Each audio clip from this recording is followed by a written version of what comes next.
प्रेम प्रणाम नमस्कार सभी मित्रों को। और आज दिवाली का शुभ दिन है। इंग्लैंड में लंदन में तो रात हो रही है। भारत में अभी भी जश्न चल रहा होगा, रोशनी से जगमग जगमग घर, गांव, मोहल्ले, आश्रम, मंदिर, मठ, न मालूम कहाँ कहाँ, बाजार में सब जगह रोशनी जगमगाती होगी चारों तरफ। ना मालूम कितने अनंत अनंत दिए जलाए होंगे लोगों ने खुशी में। बहुत से मित्रों का प्रेम और कहना चाहिए कि सद्भावनाएं उन्होंने भेजी हैं, विशेषकर दिवाली कर भी। और संयोग से आज मेरा जन्मदिन भी है, 12 नवंबर 1948 का।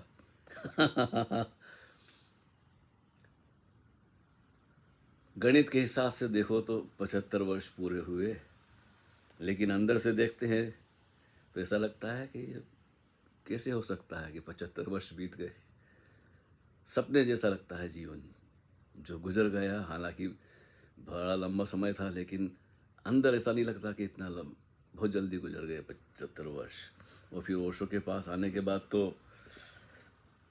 बड़ी तेजी से वक्त गुजर जाता है, पता ही नहीं चलता है।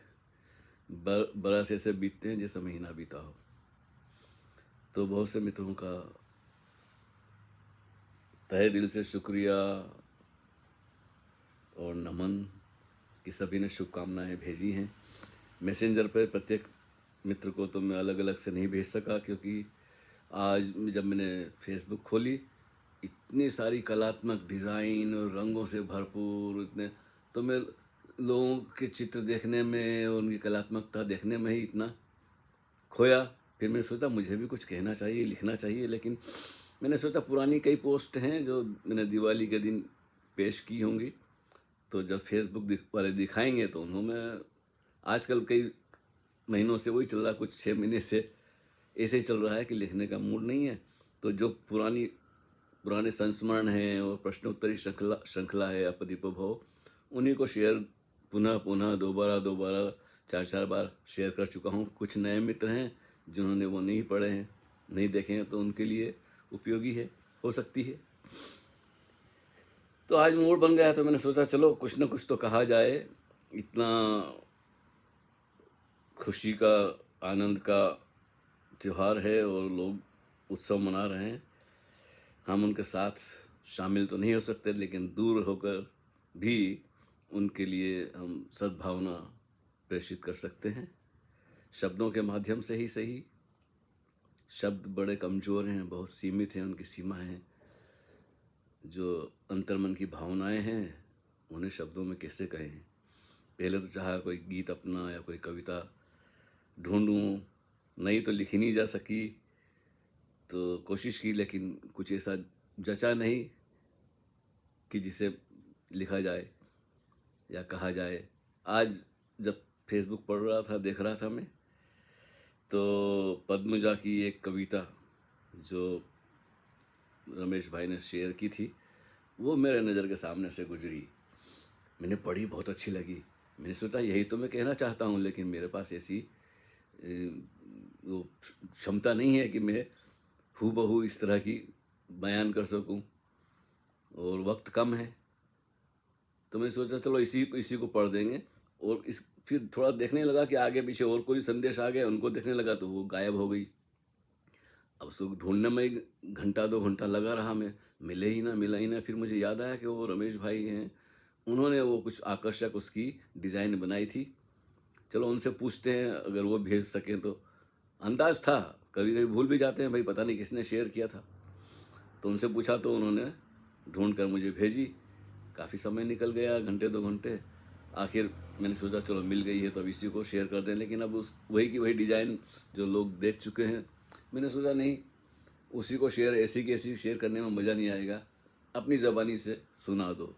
कभी कभी कोई गीत, कोई कविता किसी की भी हो, चाहे फिल्म की हो या कहीं और से सुनी हो या पढ़ी हो, तो जी चाहता है कि हम भी दोहराएं उसे। उसमें इतना आकर्षण होता है, शब्दों में इतना भाव होता है कि प्रत्येक व्यक्ति वैसा ही गीत नहीं गा सकता, लेकिन हमें अपना गीत तो गाना ही चाहिए। खैर, तो ज़्यादा वक्त न लेते हुए मित्रों का, दिवाली पर तो बहुत सारी बातें मैंने कही है पहले भी, और जन्मदिन पर भी कहा है। हालांकि मैं कभी अकेला होता हूँ तो अपना जन्मदिन वगैरह मैं नहीं बनाता, ना मैं कोई केक काटता हूँ, ना मैंने कभी कोई केक खरीदी। ये नई परंपरा है। हमारा भारत जो है आजकल विदेशी ढंग से संचालित हो रहा है। सारे जो नए विदेशी फार्मूले हैं उनके आदी हो गए हैं लोग, वस्त्रों में भी, भोजन में भी, और हर तरह की चीज़ों में। भारतीय जो संस्कृति है उसका जो सौंदर्य है, उसकी जो गरिमा है, उसकी जो भाव भंगिमा है, शब्दों के पीछे जो भाव है, वो धीरे धीरे नई जनरेशन भूलती जा रही है। शोर शराबा ज़्यादा आ गया है। खैर, आलोचना करने बैठो तो बहुत कुछ है, खामियां ढूंढो तो बहुत है, और खूबियां देखो तो वो भी कम नहीं है। हमारे सदगुरु ओशो ने बहुत सारी खूबियां दिवाली के बारे में, राम की जो चर्चा की है उन्होंने, जब गीता पर प्रवचन हो रहे थे बम्बई में, तो जब उन्होंने कहा, कृष्ण कहते हैं कि धनुर्धारियों में मैं राम हूँ, ऐसी बातें बताई जो हम सोच नहीं सकते। राम को जो उन्होंने सम्मानित किया है जिस ढंग से, हालांकि उन्होंने आलोचना भी की है। खैर, जीवन के दोनों पहलू हैं, और हमें अगर सत्य जानना हो तो दोनों पहलुओं से परिचित होना जरूरी है। नहीं तो हम अपनी संस्कृति को भुला देंगे। आर्गुमेंट के लिए, तर्क वितर्क करने के लिए उसका अध्ययन थोड़ा बहुत तो जरूरी है ही। दूसरे धर्म वाले यही करते हैं। खैर, चर्चा लंबी ना हो। ये बात में से बात कैसे निकलती है देखिए। पहले सोचा था कि पता नहीं आज कुछ बोलना होगा कि नहीं। तो खैर, सबसे पहले मैं दो चार मीठी मीठी बातें अपनी तरफ से कह देता हूँ। आज मिठाई का दिन है, और फिर पद्मजा की भी वो कविता सुना देता हूँ आपको। तो एक गज़ल थी जो तला तुम में है मेरी किताब में, उससे कुछ दो चार शेर आपको सुना देता हूँ। मीठा मीठा बोलो प्यारे, इन लफ्ज़ों में रस घोलो प्यारे। जब बात होती है त्यौहार की, हमारे भारतीय त्यौहार होते हैं तो उसमें मिठाइयों का बड़ा योगदान होता है। हर त्यौहार में मिठाइयाँ तो होती ही है। हाँ, तो उसी को ध्यान में रखकर कि भाई शब्द मीठे से ही काम चला लो, सामने मिठाई तो नहीं है तो चलो मीठे शब्द से ही बात करते हैं। तो हाजिर है कि मीठा मीठा बोलो प्यारे, इन लफ्ज़ों में रस घोलो प्यारे। दुनिया देख चुके बाहर की, दुनिया देख चुके बाहर की, अब भीतर के पट खोलो प्यारे। सभी भूल चूक को माफ करो, सभी भूल चूक को माफ करो, मन का दर्पण साफ करो। संगी साथी मिले नहीं तो, संगी साथी मिले नहीं तो, अपने ही संग हो लो प्यारे। मीठा मीठा बोलो प्यारे। अच्छा, दो शेर और हैं कि बचपन बीती बीती जवानी, बचपन बीता बीती जवानी, पूरी हुई ना कोई कहानी। सारी कहानियां अधूरी रह जाती है। हाँ, तो बचपन बीता बीती जवानी, पूरी हुई ना कोई कहानी। जन्म मरण के दो पलड़ों में, जन्म मरण के दो पलड़ों में, अमृत को मत तोलो प्यारे। जीवन तो अमृत है, जिसने जान लिया उसके लिए, नहीं तो लगता है कि मरण धर्म है। जो शरीर से बंधा हुआ है, जो बिल्कुल कहना चाहिए कि शरीर की गिरफ्त में है, जिसका जो शरीर से तादाद में ज़्यादा है, उसको लगता है कि शरीर मरा तो मैं मरा। लेकिन जो प्रबुद्ध हैं, ओशो जैसे, उनके पास बैठकर उसकी झलक मिलती है। जो मरण में तो शरीर है, चिन्मय जो है उसका हमें उसकी भनक मिल जाती है। जब भनक मिल जाती है तो परेशानी खड़ी होती है। फिर हम चाहते हैं कि हमारे साथ वो फीलिंग, वो एहसास, वो जो जो देखा है वो हमारे साथ भी सतत बना रहे। तो उसी के ऊपर मैंने कहा है कि जन्म मरण के दो पलड़ों में, अमृत को मत तोलो प्यारे, वो दोनों से मुक्त है, जन्म मरण से, जो चिन्मय है। आगे का एक और शेर है, चलते चलते हार गए, चलते चलते हार गए, 7 समंदर पार गए, अब तो अपने अंतर मन में होश की ज्योति जगाओ प्यारे। जगा लो या जगाओ, जला लो तो क्या कहना चाहिए, दिए तो जलाए जाते हैं, लेकिन भीतर का होश जगाया जाता है। जो सोया है उसे जगाना पड़ता है। तो भले ही ये हमारे काफ़ी और अदीब से तालमेल ना खाएं, लेकिन बात तो कहनी पड़ेगी। तो चलते चलते हार गए, 7 समंदर पार गए, अब तो अपने अंतर मन में होश की ज्योति जला लो प्यारे। जगाओ प्यारे। जलाना तो एक भार का कृत्य होता है, जगाने में सिर्फ कुछ करना नहीं पड़ता, सिर्फ होना पड़ता है।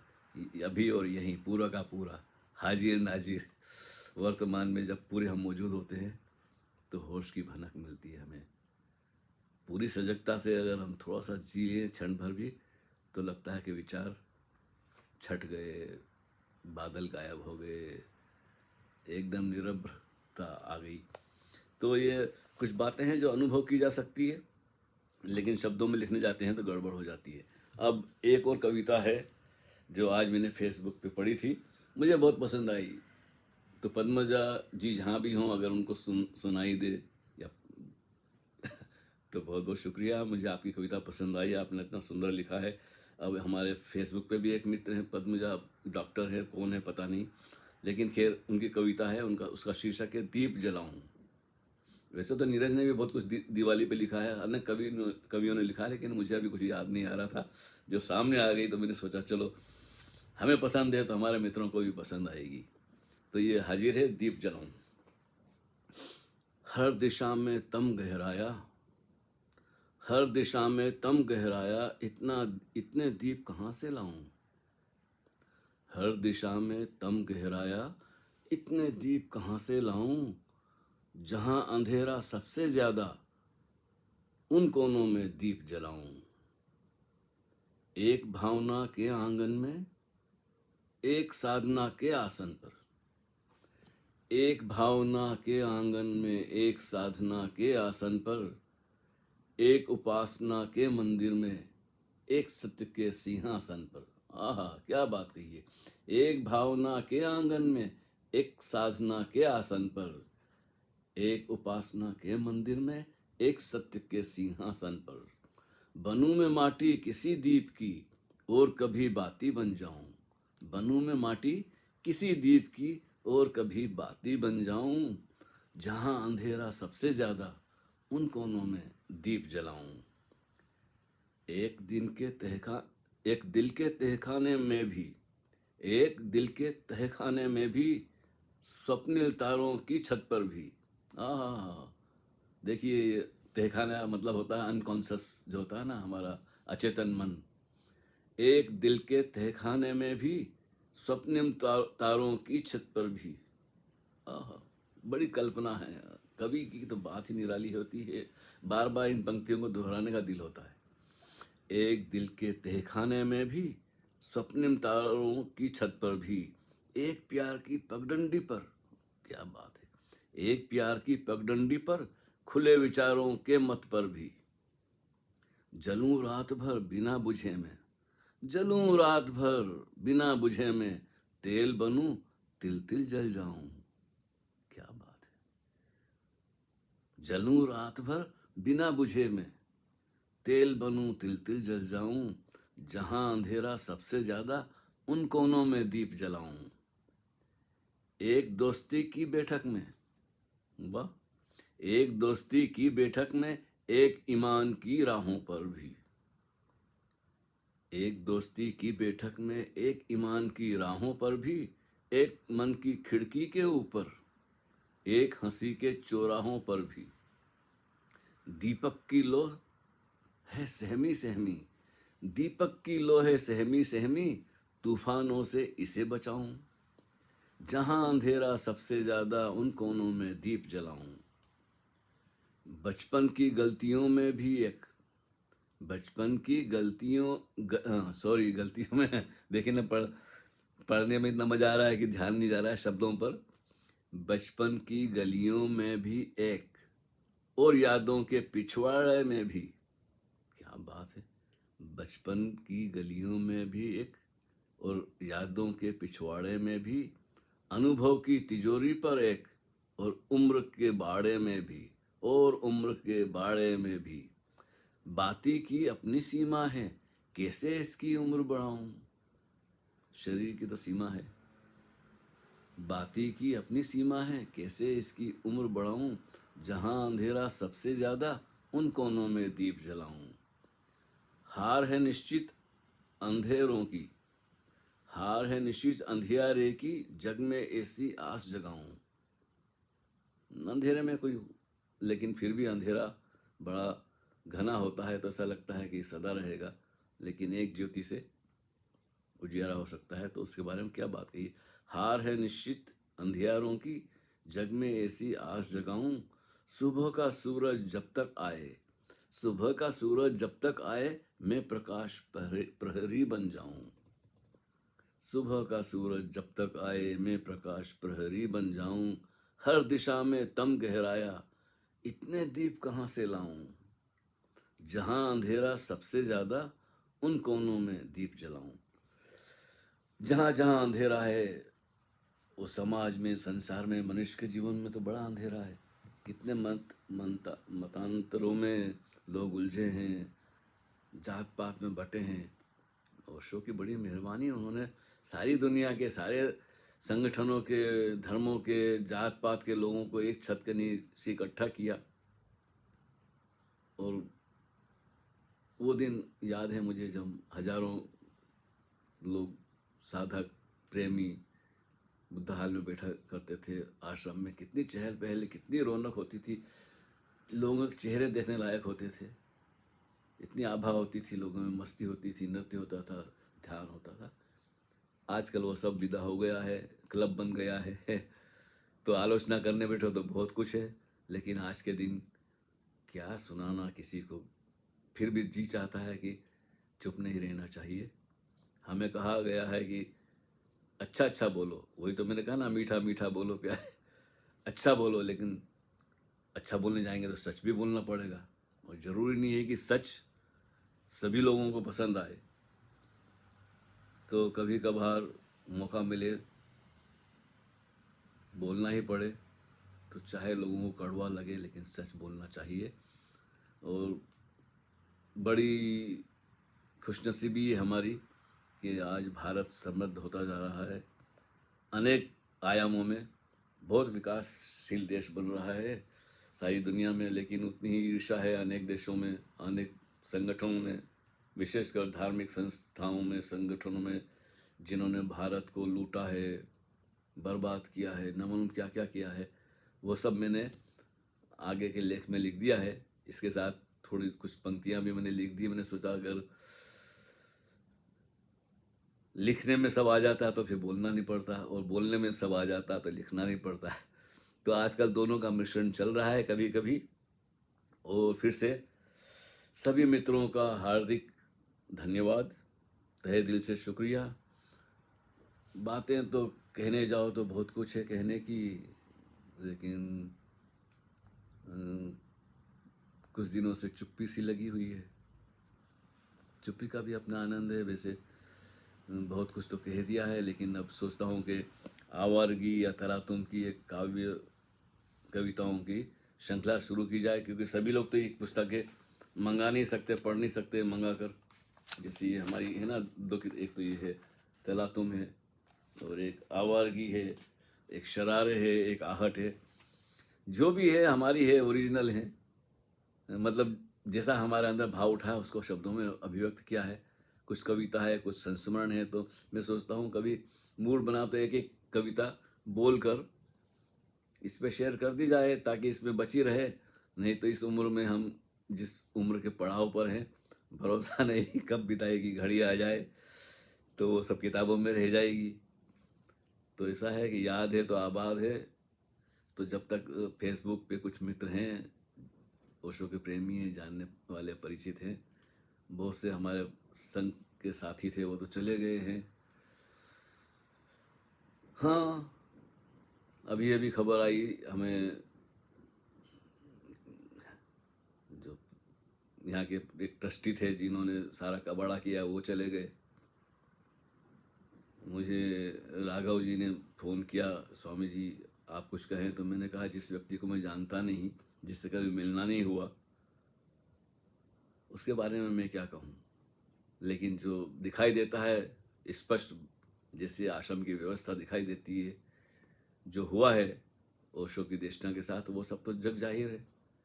जैसा वहाँ चल रहा है, ऐसी लड़ाई मारपीट के 25-30 पुलिस वाले एक निहत्थे व्यक्ति को, एक ओशो प्रेमी को जो बड़ी दूर से जैसे तैसे पूना पहुंचा, उसे लगा कि सब नष्ट हो रहा है, ये कौन लोग हैं, वो इतनी निर्दयता से उसकी पिटाई करवाई। और वो सज्जन, आज मुझे पता चला कि वो सज्जन जो गुजर गए हैं लंदन में, वो उस वक्त वहीं मौजूद थे और उन्हीं के इशारों पे सब काम हुआ। ये बातें मैंने सुनी है, पढ़ी है फेसबुक पर। कहाँ तक सच है मुझे पता नहीं, लेकिन ऐसी घटनाएं वहाँ घटेगी जहाँ प्रेम की, ध्यान की, होश की बरसों तक चर्चा चलती रही। कोई भेदभाव नहीं था लोगों में, न इतनी महंगाई थी। तो दिल एक टूट सा गया, वहाँ जाने की इच्छा ही नहीं होती मेरी। तो हमने तो हमारा जो समय था हमने तो पी लिया, जी लिया ओशो के सानिध्य में, उनके सामने, उनकी सुगंध का, उनकी आभा का, उनकी ऊर्जा के रस में हम भी भीगे हैं, रोए हैं, नाचे हैं, गाए हैं। तो हमारा समय तो दोबारा आ नहीं सकता। तो इसलिए मैंने, कोई हर तरह के लोग बातें कर रहे हैं, कोई नकारात्मक बातें कर रहा है, कोई विधायक बातें कर रहा है। जो उसको जानते हैं उनकी तारीफ कर रहे हैं, जो उन्हें नहीं जानते।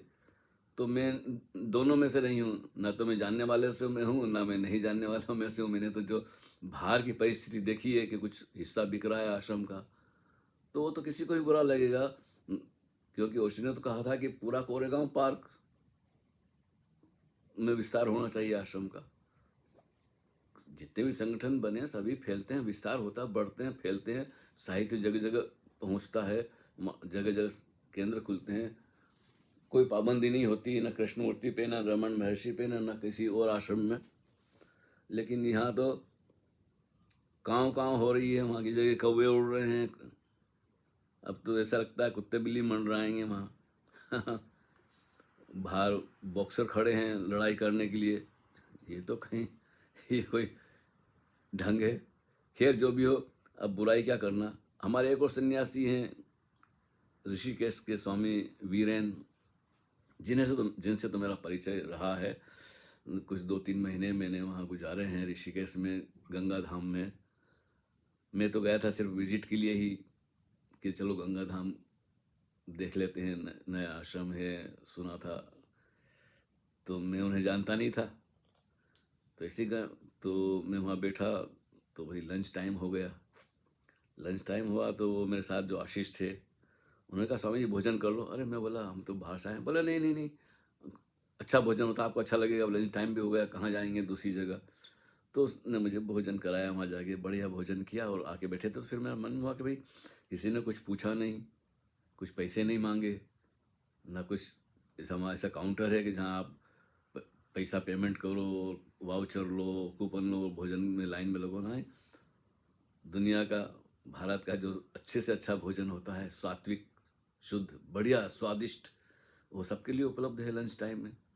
तो भाई मैंने लंच किया और खाया। तो खाने के बाद मेरे मन में ज़रा ऐसा लगा कि भाई बिना कुछ दिए अच्छा नहीं लगता है जानना। क्योंकि ऐसे ही खा पी के चले जाओ तो अंदर से कुछ, हमारी भावदशा ऐसी सदा सदा से रही है। तो मैंने आशीष से कहा भाई किसी से पूछो तो सही, कुछ डोनेट वगैरह कर दें, कुछ करें। तो वो गए, एक स्वामी को लेके आए।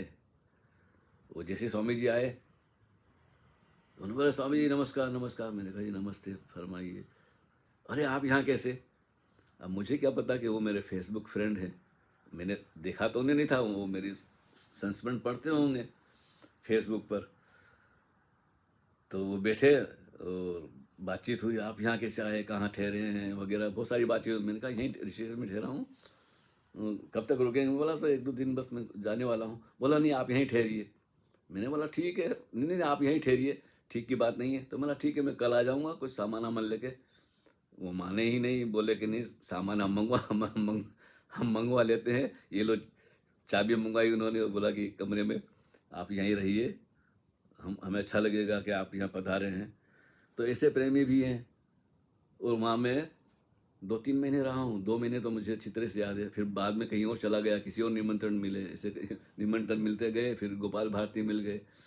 अब ये संस्मरणों का दूसरा भाग कहा था मित्रों ने भी, मेरी भी इच्छा थी कि मैं लिखूंगा कि कैसे अज्ञातवास, दोबारा जो अज्ञातवास हुआ मेरा भारत का, उसके दौरान, कोविड के दौरान मैं गया था सिर्फ 3-4 हफ्ते के लिए। जबलपुर का फंक्शन था, मुझे निमंत्रित किया गया था, उसके लिए गया था। लेकिन फिर वो कैसे यात्रा, लोग मिलते गए और कारवां चलता रहा। तो गोपाल भारती आ गए तो उनके साथ पूरे भारत में और नेपाल तक, कर्नाटक से लेके कहाँ से लेके महाराष्ट्र, बहुत घूमे उनके साथ।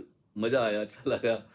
कई जगह घूमने का अवसर मिला और मित्रों से मिलने का। फेसबुक पे जो मित्र थे वो उनमें से बहुत से लोगों से परिचय हुआ, आमना सामना हुआ, तो बड़ा अच्छा लगा। तो खैर, तो ऋषिकेश की बात हो रही थी। ये लंबी हो रही है बात। मैं तो सोचा था बोलने को कुछ नहीं है, लेकिन बोलने लगते हैं तो ना मालूम कहाँ से। तो वीरेंद्र स्वामी जी ने मुझे वहाँ रोका था। तो ऋषिकेश छोड़ने के पहले जब मैं आने वाला था लंदन, तो मेरे मन में बड़ा भाव उठा के उनको जाके मिलूं। तो उस वक्त वहाँ गंगा धाम में नहीं थे, कहीं और पहाड़ी के ऊपर एक और आश्रम है ओशो का, तो वहाँ थे। तो मेरे मित्र हैं अमरनाथ स्वामी वो मुझे अपने स्कूटर पे बिठा के वीरेंद्र स्वामी के पास ले गए और हमने चाय पानी पी, बैठे चर्चा की। मैंने स्वामी जी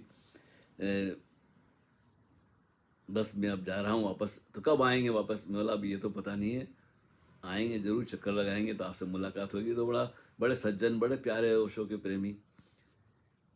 तो अब उनसे मुलाकात तो ऐसे नहीं होगी, वो तो गुजर चुके हैं अभी कुछ दिन पहले ही। मेरा ख्याल है उसी दिन 6 तारीख को ही, हाँ, जिस दिन वो आश्रम के ट्रस्टी गुजरे हैं उसी दिन वो भी गुजरे हैं ऋषिकेश में। तो उनकी तो कुछ लोग ले गए, और जो अंतिम यात्रा होती है नदी किनारे, गंगा किनारे, शमशान भूमि पर दाह संस्कार हुआ, तो वो तो सब देखने को मिला। लेकिन ये जो पूना वाले हैं, जो ट्रस्टी, वो कब गुजर गए ये तो पता चला, लेकिन कैसे, कहाँ उनको कब्र में दफनाया गया है या दाह संस्कार किया है, अग्नि के हवाले किया गया है, क्या किया गया, किसी को कुछ पता नहीं, बस सुनी है खबर। खैर मुझे तो लेना देना नहीं है, लेकिन कुछ मित्रों ने मुझे पूछा कि आप कुछ कहना चाहेंगे। जी तो नहीं चाहता कुछ कहूँ, लेकिन फिर भी याद दिला दी भाई कि लोगों ने, कुछ मित्रों ने पूछा था, तो मैं इतना ही कहूँगा कि मैं उन्हें कुछ नहीं जानता हूँ, मैं जानना भी नहीं चाहता, क्योंकि जो कुछ उन्होंने किया है वो जग जाहिर है कि ओशो के प्रवचनों पे, साहित्य पर कॉपीराइट बना दिए, पाबंदी लगा दी, आप फेसबुक पे शेयर नहीं कर सकते हैं, आप ये नहीं कर सकते, वो नहीं कर सकते हैं। ये कोई बात होती है? इतनी कृपणता, कायर व्यक्ति हैं जो कभी बुद्ध हाल में आए नहीं, लोगों के बीच, सन्यासियों के बीच, प्रेमियों के बीच कभी दो बात नहीं कही, फेस टू फेस कभी किसी का सामना नहीं किया। और अगर लंदन में थे तो लंदन में बहुत सारे सन्यासी हैं, इंग्लैंड में कभी तो मीटिंग की होती कि पूरे इंग्लैंड के सन्यासी आइए, या अमेरिका में थे तो अमेरिका के सन्यासियों को इकट्ठा करके कुछ अगर विस्तार करना होता है, ओशो का कार्य करना होता है, तो कार्य का मतलब होता है विस्तार होना, जग जग में, प्रत्येक व्यक्ति तक, सारी दुनिया में उनकी बात को, उनके देशना को पहुंचाना चाहिए अनेक ढंगों से। लेकिन ये तो सिकुड़ता गया। तो मैं तो उन्हें, अगर कोई मुझसे कहे कि कौन थे जयेश, तो मैं कहूँगा कायर व्यक्ति था, डरपोक था, कभी किसी का सामना नहीं किया, कोर्ट कचहरी में भी अपने चमचों को भेजते रहे। तो ये सारे पूरी टीम ही है जो अभी वहाँ मौजूद है ट्रस्टियों की, कायर लोग हैं, लुटेरे हैं, जो एक सदगुरु के वचनों पर कब्जा किए हुए हैं। लेकिन ये सब जाएंगे, कोई पूना में ही जलाए जाएंगे, कोई और कहीं दफनाए जाएंगे। लेकिन हमारा सौभाग्य है कि अभी भी जो ओशो की देशना है, जो ओरिजिनल साहित्य है, जो पहला संस्करण है, और जो ध्वनि मुद्रित प्रवचन है, भारत में कई जगह कई लोगों के पास सुरक्षित हैं। तो 10, 20, 30 साल और ये सब जब चले जाएंगे तो फिर से दौर शुरू होगा फिर से सकारात्मक ढंग से बहुत कुछ रचनात्मक कार्य होगा। और भारत में तो बड़ी धूम से अनेक अनेक शहरों में, गाँवों में, जगह जगह शिविर चल रहे हैं। लोग अपनी अपनी क्षमता के अनुसार ओशो की देशना को बांट रहे हैं, शेयर कर रहे हैं। और करना चाहिए प्रत्येक व्यक्ति का, प्रत्येक प्रेमी का, ओशो प्रेमी का, चाहे वो सन्यासी हो, प्रेमी हो, अपनी क्षमता के अनुसार अपने आसपास उसकी चर्चा करे, ओशो का संदेश पहुंचाए। इतना काफ़ी है। फिलहाल तो बातें बहुत हो गई है और समय बड़ी तेज़ी से गुजरता जा रहा है। तो मित्रों, सोचा नहीं था कि इतनी लंबी बातें होगी, लेकिन क्या करो, जो दिल में होता है ना वो जुबान पर आ ही जाता है। तो आज की मुलाकात बस इतनी। तो फिर सभी मित्रों को फिर से हार्दिक नमन। और मैसेंजर पे जितने भी लोगों ने भेजे हैं, हमें शुभकामनाएं दी हैं जन्मदिन की। हालांकि मैंने फिर से कहा आपसे कि मैं जन्मदिन वगैरह नहीं मनाता, उसकी चर्चा हम फिर कभी करेंगे। और शायद मैंने कर भी दिए 2-3 साल पहले। हाँ, अभी वो चर्चा करने बैठो तो फिर क्या है, बड़ा निरीक्षण करना पड़ता है।